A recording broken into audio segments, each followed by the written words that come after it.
أهلا بكم مجددا على قناة Physical Concepts، ومع برنامج علمي جديد ومع مهارة جديدة من مهارات البحث العلمي. البرنامج الذي سنتحدث عنه اليوم برنامج يستخدم على نطاق واسع من الباحثين والعلماء حول العالم. البرنامج هو برنامج الكيم درو أو الكيم أوفيس. طبعا الكيم أوفيس برنامج يستخدم لكتابة المعادلات الكيميائية ورسم المركبات والتفاعلات الكيميائية. طبعا البرنامج أيضا يستخدم على نطاق واسع من الكيميائيين والفيزيائيين والبيولوجي وأيضا المتخصصين في علوم الصيدلانيات. هذه هي الواجهة التفاعلية للبرنامج. الواجهة التفاعلية تحتوي على عندنا شريط القوائم، هذا هو شريط القوائم. عندي قائمة فايل وقائمة edit وفيو وأوبجكت والستركتشر وما إلى ذلك، وعندي قائمة أدوات الرسم مثل ما نحن ملاحظين. طبعا في قائمة أدوات الرسم هذه أدوات التحديد. عندي هذه الممحاة، هذا يستخدم للكتابة. أيضا عندي السوليد بوند أو السنجل بوند، وعندي الدبل بوند والداشت بوند. طبعا عندي هنا الأكثر من بوند، الأكثر الملتي بوند هنا في هذه القائمة. أيضا نلاحظ عندي هنا بعض تمبلت، مثلا حلقة البنزين، عندي الحلقة الخماسية، عندي العديد من الرسوميات والستراكشرز المخزنة داخل قاعدة البرنامج. هذه بعض الستراكشرز المخزنة داخل البرنامج مثل ما نحن ملاحظين. إذن دعونا نبدأ. هقوم برسم مركب الإندول. هذا هو مركب الإندول. المركب الإندول طبعا هو مركب عضوي، يعتبر من المركبات العطرية الحلقية غير المتجانسة. عنده حلقة بنزين. حلقة البنزين هذه مدمجة مع حلقة خماسية حاوية على ذرة نيتروجين. هرجع إلى البرنامج، هذهب إلى حلقة البنزين، أنقر عليها نقرة واحدة وأرسم حلقة البنزين بهذه الصورة. بعد ذلك هذهب إلى السنجل بوند وأرسم. طبعا هو أول ما أضغط هنا الآن أنا محدد ذرة الكربون، حتظهر لي هنا الإشارة باللون الأزرق. أرسم بهذه الصورة، هذه سنجل بوند. بعدين عندي إما أضغط دبل بوند أو أستخدم السنجل بوند مثل ما نحن ملاحظين. هذه أيضا سنجل بوند.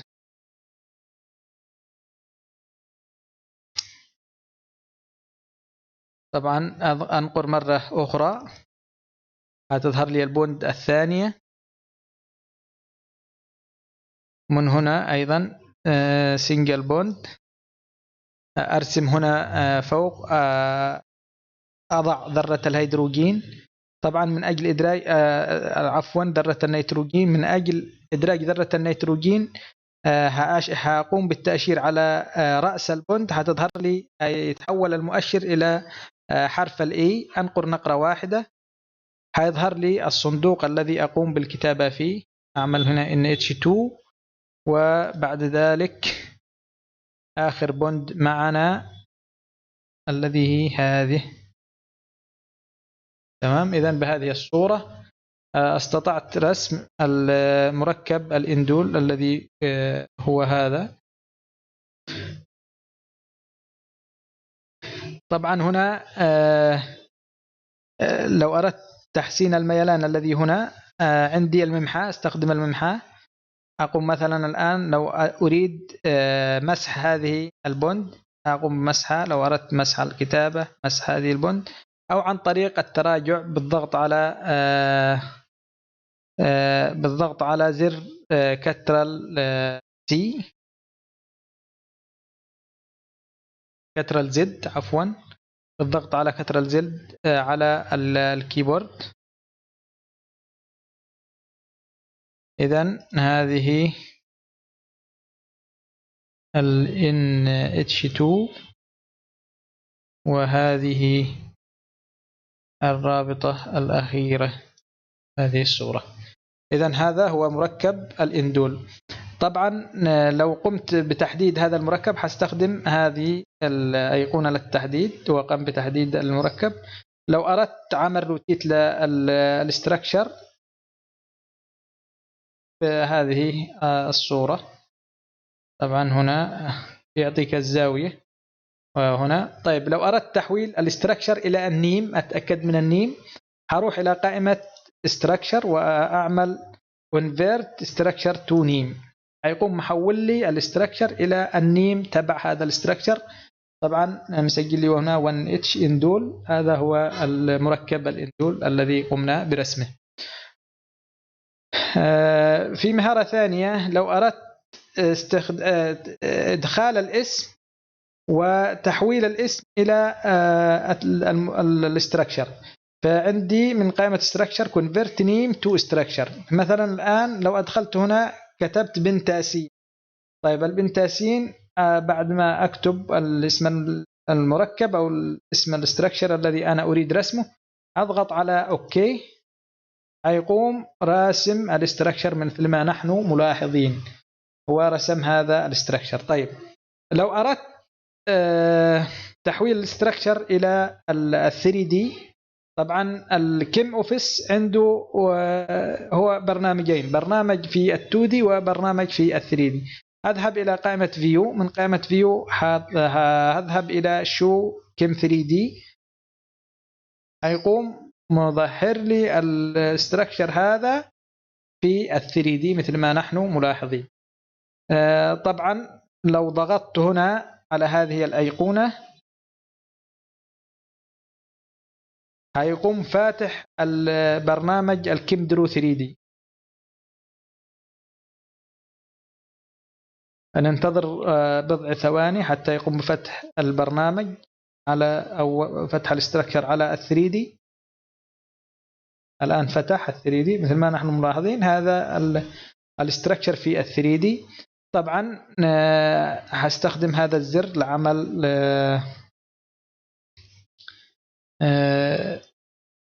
ترانزليت ما نحن ملاحظين، أو أستخدم هذا الزر لعمل روتيت.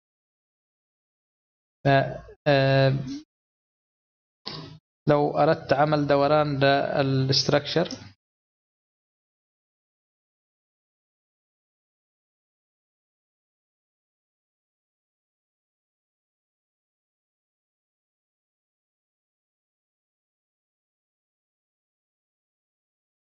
تمام.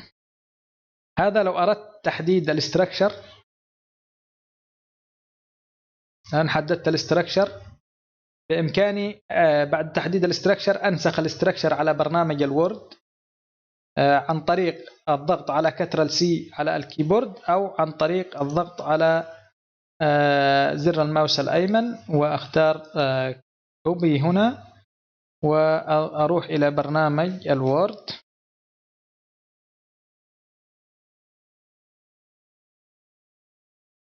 في برنامج الوورد حقوم باستخدام كترل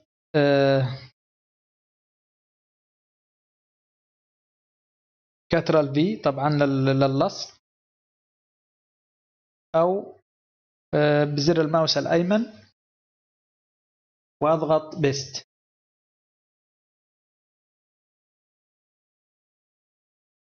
الآن عملت بهذه الطريقة نسخ للستراكشر إلى برنامج الوورد. أيضا لو رجعت إلى ال 2D أعمل تحديد للستراكشر بهذه الصورة، وأيضا عن طريق زر الماوس الأيمن أو عن طريق كترل سي ومن ثم كترل في أو بيست بزر الماوس الأيمن، هيقوم بنسخ أو بلصق الاستراكشر من برنامج الكيم درو اوفيس إلى برنامج الوورد. لو أردت أيضا نسخ التسمية أظلل على التسمية وأعمل كترل سي ومن ثم كترل في على برنامج الوورد حينسخ لي التسمية.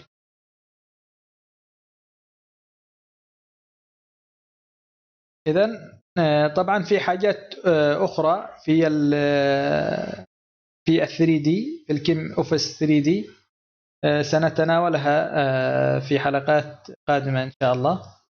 في عندك هنا قائمة الفيل، الإيديت، الفيو. طبعا في حالة ال 3D بيعمل بعض الحسابات البسيطة.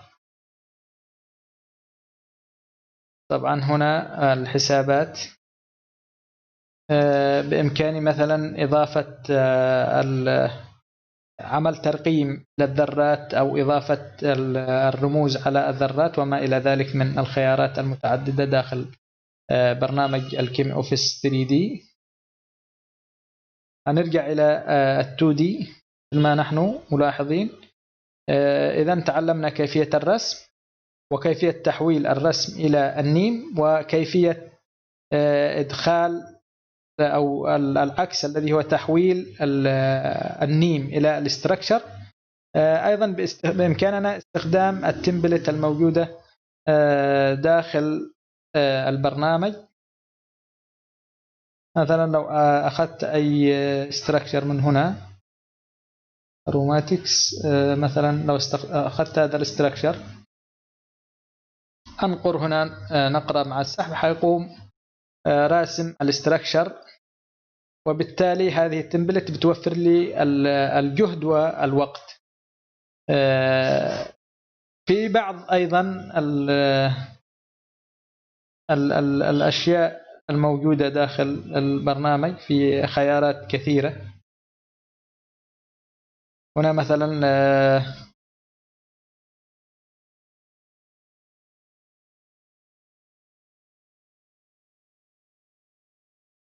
عفوا كنترول زد. هنا مثلا لتنسيق التكست استخدم هذه القيمات معنا السايز، الستايل، الفونت، والكثير من الخيارات المتعددة. لو أردت تكبير وتصغير الصفحة من هنا، هذه قائمة بعض أزرار مثلا الأزرار التراجع والطباعة وأيضا الحفظ والنسخ واللصق وما إلى ذلك من الحاجات الموجودة داخل البرنامج. طبعا هذه تعتبر مقدمة بسيطة لمن أراد استخدام مثل هذه البرامج، وإن شاء الله طبعا سيكون لنا حلقات قادمة متعلقة بهذا البرنامج. فحبيت في بداية هذه الحلقات أن نعطي نبذة مختصرة كيفية أنه نقوم برسم مركب كيميائي ومن ثم إجراء حسابات عليه بالبرامج الأخرى المختلفة التي سنتناولها لاحقا إن شاء الله. أتمنى أن ينال هذا الفيديو إعجابكم. لو هناك أي مقترحات أو استفسارات اكتبوا لنا على الكومنت على الفيديو إن شاء الله على قناتنا على اليوتيوب. نلقاكم على خير، والسلام عليكم ورحمة الله وبركاته.